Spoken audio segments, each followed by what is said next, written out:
We're joined now by my colleague at Unheard, James Billow, who had the great pleasure of interviewing Steve Bannon, actually in the War Room studio, and made headlines all over the place. Ended up in the New York Times, Politico, because Steve Bannon told James that Elon Musk was, quote, a parasitic illegal immigrant, and actually much more. So, James, first of all, thank you so much for joining us today. Thank you. Pleasure to be on. Tell us about your meeting with Bannon. What is the War Room studio like? What was it like being there, talking to him in the flesh after the guilty plea? I think you talked to him just a couple of days after that all happened.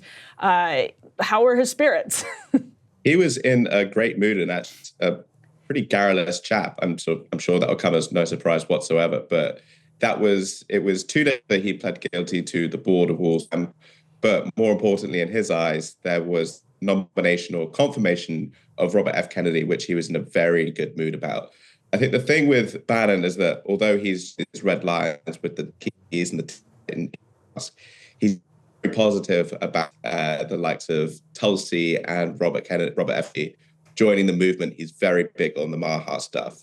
In his words, he's like, I'm so glad we got the red-pilled mums and the anti-vaxxers. They're all coming to join forces. I wasn't actually really sure how big this constituency was. I asked him, how many people do you think the Tulsis and Kennedys of the world bringing over? And he seemed to think it was somewhere between 5 and 10 million, all thanks to the radicalization of COVID, which is maybe possible, maybe a bit of a stretch. But as for his studio, it was a complete mess. There was memorabilia all over the place. There was religious graffiti, a lot of reminders and signs to fight, fight, fight. I'm sure that phrase is pretty familiar to everyone.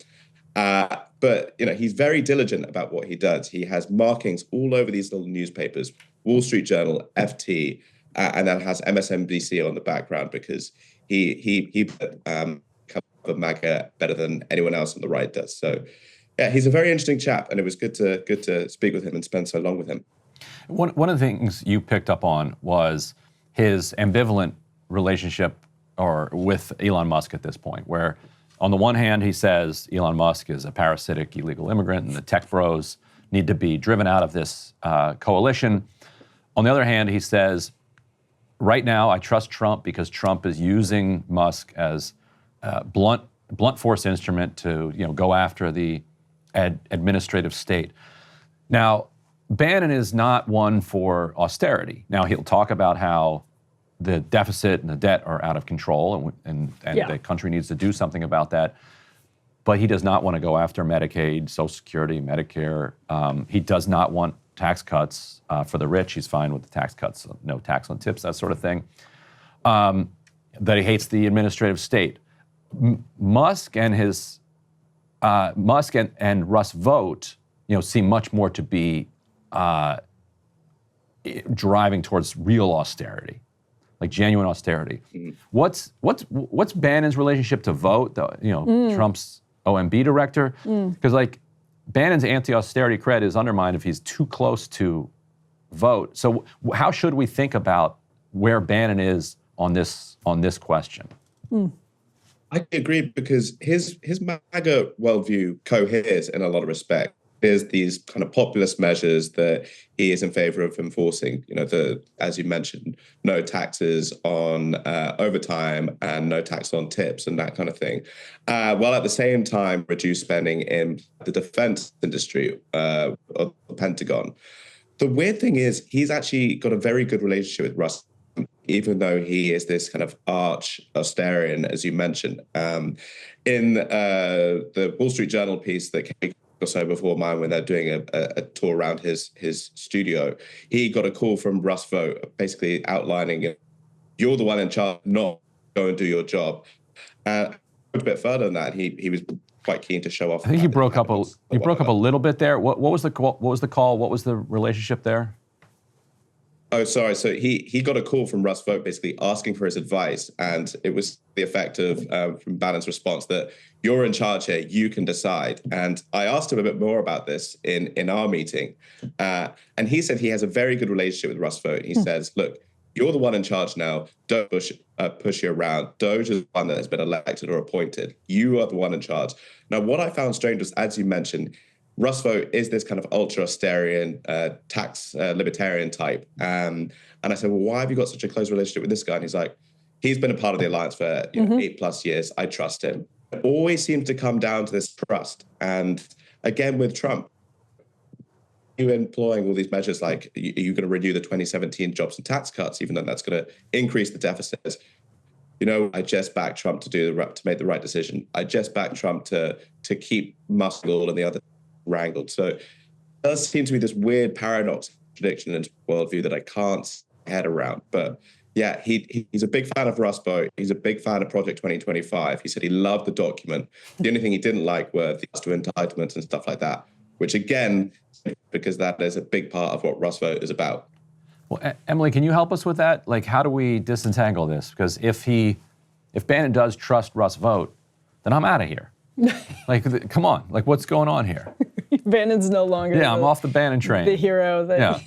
Well, so Russ Vought being trusted by Bannon is a really interesting point, James, because Bannon does sort of see things. You quote him in the story talking about how the enemy of his enemy is his friend, but also he very much has this trench warfare bunker mentality that people who have been around the conservative movement and have been around the Trump movement, you just sort of have, like, Russ was a populist in the late aughts and early 2010s when populism on the right looked like austerity. It looked like a lot of people here in DC said this is the time to deal with Social Security entitlement programs. They said the Tea Party was something to be interpreted as like a referendum on fiscal conservatism, as opposed to maybe this sort of like primal cultural shout that I think we understand it to be now. And Russ was around, he was at like Republican Study Committee, around like Jeb Hensarling and Mike Pence actually at the time in those days. So Bannon sort of looks at Vought and says, this man has always had populist instincts. He's always been a part of the so-called movement. And if you're around the conservative movement, people really do have this instinctive trust, and it sounds like, James, that's what you picked up on. I'm also curious if you could just tell us a little bit more if, on the flip side of that, some of this is Bannon seeing Elon Musk. He's referred to him as somebody who's a convert, so he should be sitting in the back pew before. Was it sort of like volcanic, visceral when you were talking to him about Elon Musk? I know we've used the parasitic illegal immigrant quote that made headlines, but he told you some more about Musk as well. Yeah, and I just about Russ Vought, I think the left is often criticized for these ideological purity tests, and it's almost like the right far the other way. They'll basically let anyone in the movement because they want to grow and grow, even though becomes quite difficult to paper over these quite noticeable contradictions between various groups.